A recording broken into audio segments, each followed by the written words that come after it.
Welcome to Reporter 247 channel. Violent unrest continues for the third consecutive night in France as President Emmanuel Macron faces challenges in containing growing anger following the fatal shooting of a 17-year-old boy of North African heritage during a traffic stop in a Paris suburb.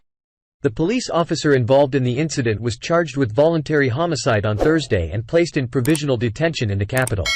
Approximately 6,000 people took part in a march in Nanterre to commemorate the teenager, identified as Nahal M, carrying signs that read, "Justice for Nahal," and led by his mother. The protesters chanted slogans such as, "No justice, no peace," and "Police kill." While the march began peacefully, it later turned violent, with police using tear gas against masked youths. Despite government appeals for calm and assurances that order would be restored, unrest spread to other cities including Lille, Toulouse, Marseille, and Montpellier. In central Paris, Nike and Zara stores were vandalized and looted, resulting in several arrests. Similar incidents occurred in Montreuil, Nantes, Vaud and Velin, and Sèvres. In response to the escalating situation, several towns implemented full or partial nighttime curfews. The Interior Minister, Gérald Darmanin, reported that over 100 individuals were arrested on Thursday. He called for support for law enforcement personnel and firefighters, emphasizing the importance of their work. President Macron held a crisis meeting with senior ministers following the second night of unrest and riots across France, during which public buildings were set on fire and cars were torched in various cities, including the Paris suburbs. Macron condemned the violence, stating, "The last few hours have witnessed acts of violence against police stations, schools, and town halls, acts that are entirely unjustifiable."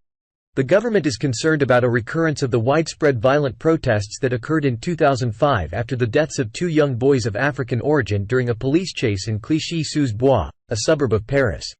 At that time, a state of national emergency was declared, and numerous vehicles, public buildings, and businesses were set ablaze. The officer involved in the shooting of Nahal was placed under formal investigation for voluntary homicide. According to investigating magistrates, the evidence collected suggests that the officer did not meet the legal conditions for using his weapon. The officer is currently in custody and has expressed remorse to the family of the deceased. The incident has intensified public perception of police brutality in ethnically diverse areas of major French cities. Allegations of systemic racism within law enforcement agencies have been raised by human rights groups, although President Macron has previously denied such claims. Efforts are being called for to address these issues and ensure fair treatment by the police force.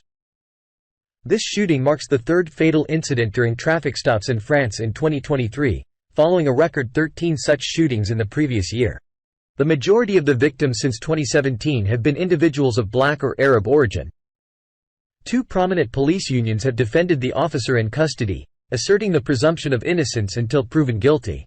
Thank you for watching the video. See you in the next videos. Don't forget to subscribe to the channel to keep up to date with the latest news. Goodbye.